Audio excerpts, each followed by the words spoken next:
Hey, what's up, everybody? Welcome back to my YouTube channel, your girl Tally Cigarelli.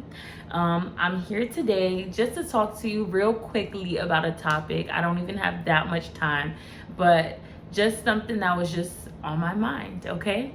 So, my topic today is talking to you about why we need relationship counseling. Now, there is a relationship coach that I follow very closely. You know, I get really mostly all my relationship advice from. I try to apply everything I can to my life, and it has changed my life. The more that I apply it, you know, the more results I get, you know. And a lot of the times in relationship coaching and advice, it's sometimes hard to take that advice because, you know, when you in a relationship, it's such an adrenaline rush, and you know, it's so exciting and new that you forget to kind of like slow down, you know, put standards, put boundaries, and just, you know, don't forget about those. And that's how a lot of us end up doing things, and then it just goes so fast, and then we end up crashing, and it's over, and we're hurt. And you know, we're hurt and we just feel so broken inside. And why is that? Because we just went so fast and we ignored a whole bunch of red signals, red flags telling us that we need to like watch this behavior a little bit closely, or we just need to end it completely. And it seems like today that's kind of like the style of dating. That's how people do it. We talk, and then we quickly just rush into everything, and then some people, they end up staying in that situation even longer, having children, and then they find out later on that person wasn't for them. Or other people, they talk, they rush into things, and then it's just a big blow up happens and it's over, you know. And that's like the style of dating. But the relationship coach I listen to, he has taught me to take things slow, and you really need to analyze the person that you're trying to be with, because this is a lifelong decision. If you're someone and your goal is to get married, then you need to take things slow. You need to analyze everything. You need to check things out at the door, and you cannot forget about the standards and boundaries and morals that you have for yourself. Okay, it's less about having it for that other person and more about having it for you. Because if you have it for you and those standards, those morals are really embedded in you, then it's gonna come natural to you to have it with other people. What do I mean? So if I'm a woman of God, which I am, I'm a Christian, and I believe in certain values such as not getting drunk, not smoking, and not clubbing. You see, I already have those standards for myself. I don't do that myself. So when it comes to other people, naturally, if I truly believe in those standards, those morals, then I won't choose somebody who does it. Because what we really don't want to be honest with ourselves is that the reason that we say we have these standards and morals, but we don't really follow through with them, is because we don't really have them. All right? I think about the things that I don't compromise on in life. You know, like one thing I really don't compromise on is two things relationship wise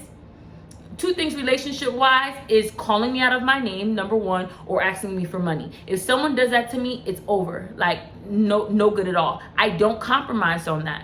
And two things life-wise, I don't compromise. I don't compromise with men talking down to women, and I don't compromise with social justice, you know, police brutality. There's nothing in my life that can get me to accept that behavior, because inside of me, in me, that is just absolutely a no-go. Like there's no fiber of my being that feels like that's acceptable. So when we say we have standards like those, like let's say Christian values, like no sex before marriage, no cursing, no drunkenness, no smoking. When we say we have those morals, but we date somebody who does those things the opposite of what we say we don't like, that means we don't really have those morals. That means those morals are not truly embedded within us.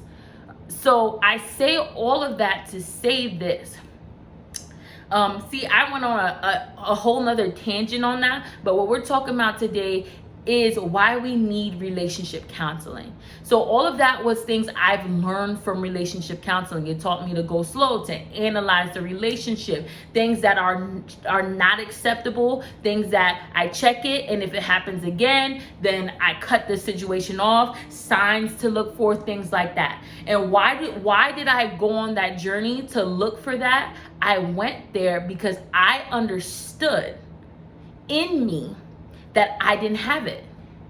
I looked at my dating history, my dating pattern. I even looked at the dating history and dating pattern of other people.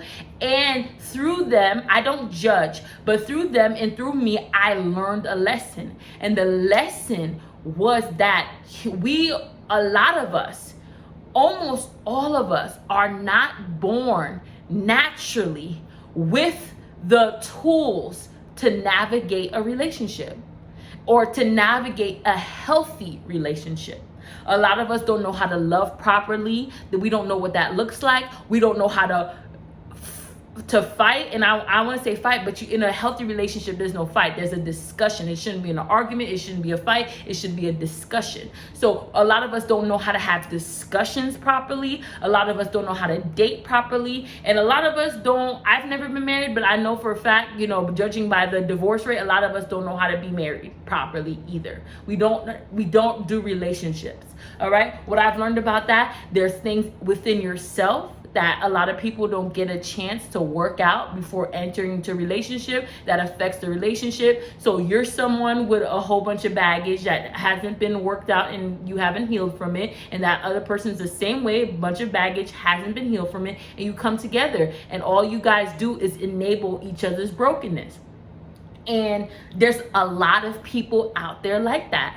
So I had to acknowledge in myself that I needed help, that I couldn't do this by myself. I need some other source to come into me, to influence my mind, the thoughts that I thought, my thoughts towards relationships, what I thought about relationships, the truth about relationships, the lies that I believe. I had to understand that. So it's definitely an act of humility, I would say, because a lot of people, they don't like to accept relationship advice because they're just too prideful. They think they don't need it. They think they could figure it out on their own.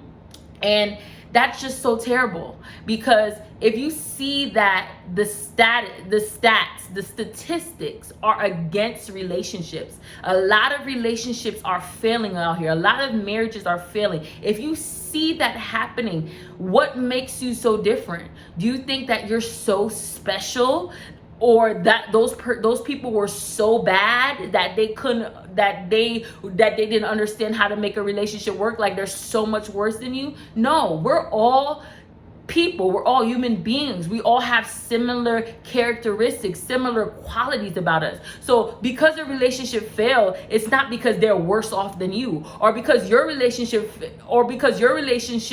didn't fail, it doesn't mean you're better off than someone else. I don't know how to, let's say you're not better than anyone else. This is to the person who feels like they don't need a relationship advice. You're not better than those 51%, 52% of relationships that got a divorce in America. You're not better than them. So the same thing that happened to them, it can easily happen to you. It could easily happen to me. So what is wrong with realizing that there's a serious problem out here? There's a serious problem out here. Many families are being broken up. Many marriages are being broken up. Relationships are not lasting, or if they're lasting, their toxicity is becoming the new normal. It's being tolerated. Why accept that? If you see what's going on out here, you need to take the measures in your life to you can never be 100% sure. You can't make sure, but you should take, if you know there's a lot against marriages, a lot going against marriages, then you should take measures in your life to try to go against that statistic. You know, to try to save your relationship, to try to save marriage, to learn how to do relationships right, to learn how to do marriage right. None of us is above advice. None of us is above getting good advice from somebody.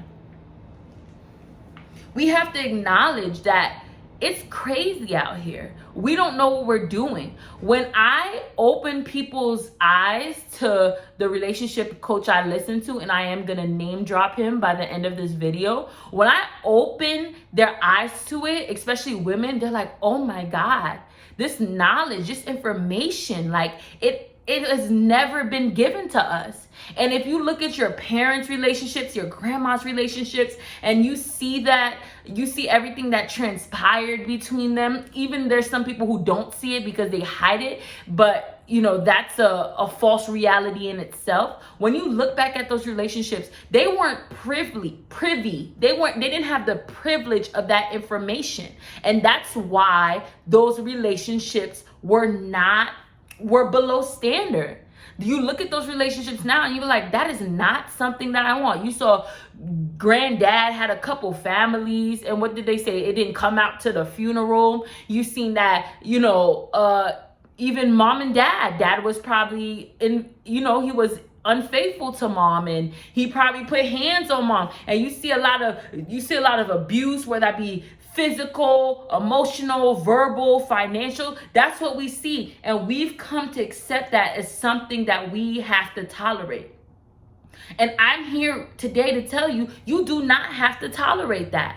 Seek relationship counseling, because as I was saying, none of us were born with the tools. A lot of us were barely even have the tools to make a relationship work. And we have to realize that. We have to understand that these things are not natural things that come along to us. Because if they were natural, we wouldn't have a 50+% divorce rate if it was natural. So realize that. Don't try to fool yourself and make yourself feel like you're better than those 50% or nothing like that. Don't try to fool yourself like that. You know, understand that it happened to them, so it can definitely happen to you.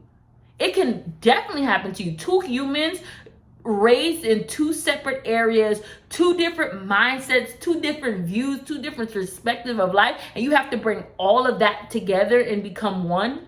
And you think that so many people failed at it and you can't fail at it too? No, there are resources out here that you need to listen to. And mostly I'm talking to single people like me, single people, because before you get into a relationship, before you get into that marriage, you have an opportunity here to get the knowledge and wisdom so you won't fall into the same trap as other people. Now, the knowledge, you can get all the knowledge you want, but knowledge is not really nothing unless you apply it. So when you apply the knowledge, that right there is called wisdom. First, you have to understand it, then it becomes knowledge, and then you can apply it, and which is called wisdom. You understand? So you need to get the tools, but first you got to get the tools that you need so you can start applying what you've been learning. You have to understand that what you probably saw growing up, what you saw between other people, what you accepted, most likely it was incorrect. Most likely you were groomed by people who did not know how to love properly. They tried, they put their best foot forward, but ultimately it didn't work out. So as much as you love your parents, your aunties, your uncles, your grandma, your grandpa, as much as you love them, they're usually, on average, the way that they did love, the way that they did marriage is not gonna be the way that is the most healthiest for us. And we need to understand that. So the relationship I listen to, the relationship coach I listen to, his name is Tony Gaskins. Now, he may not be for everybody, Tony Gaskins Jr. He may not be for everybody because he has Christian values. I'm a Christian, so I believe in those values. And still listen to it. If you don't typically believe in the Christian values, I asks you to keep an open mind and still listen to it, because there's nothing he can say that can hurt you. For an example, he tells us, as women, we need to close our legs and open our eyes or open our minds, something like that. Why? Because a lot of women, when I say we're running headfirst into relationships, we're moving so fast, and then we're ending up in the bed with this person without even knowing this person like that. And then what happens years down the line, if that relationship lasts, you're in a relationship with someone you don't even know, they're treating you horribly. You may even have gotten married to them. You may even have had kids with them. And now you're in a situation with them that sometimes that we can't even break through. Other ones of us, we end up into a bad situation, and then we feel broken, we feel unworthy, we feel less after, and we can avoid a lot of those feelings, those emotions, those situations if we closed our legs and weren't so quick to enter into a sexual relationship with someone and really used our discernment and really evaluated this person that I can literally either spend the rest of my life with, have kids by, get married to, meet my family. Like, this is what we really need to do. So how can that hurt you? If you don't believe in trying to wait till marriage, okay, fine, I guess that's not for you. But how can that hurt you? It cannot hurt you because when you're having sex with somebody, it does cloud your vision. Anybody, whether you believe or not in Christian values, everybody knows when you have sex with someone and you get that release, that orgasm, that thing clouds your mind. It doesn't allow you to see that person clearly because they're giving you a rush. It's like a drug. So when you don't get that rush and you hold off on it, and it's called that you're delaying that gratification, then you're able to see this person for who that person is truly. There's nothing that person does that gets sugar coated in your head, because this person hasn't did anything to you to make you feel, to make you feel high. So you see this person from a sober vision, right? You're soberly looking at that person, and you get to evaluate everything on a clear-headed scale. So what's wrong with that?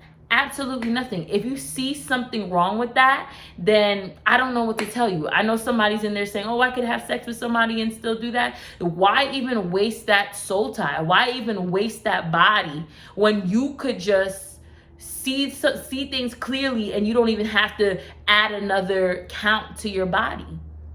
So at the end of the day, there's nothing wrong with doing things a different way so you can get different results. And that's what it's about, getting different results. Because what we doing out here, this ain't it. So get that relationship counseling you need. Seek the resources, seek help. There's free resources. Tony Gaskins Jr., his free videos. He makes videos every day, sometimes more than one video every day. Go through that whole catalog and listen to what this man has to say. This man is out here saving lives. He saved my life. I'm so glad. I am so happy, overjoyed for this information. So go get it for yourself. Don't be prideful. Don't think you got this. Don't think you was born knowing how to do this, because you don't. 9 times out of 10. All right? So go get the help you need. Seek help for your relationship, for your marriage. Do it for you. Do it for your partner. Bye, y'all.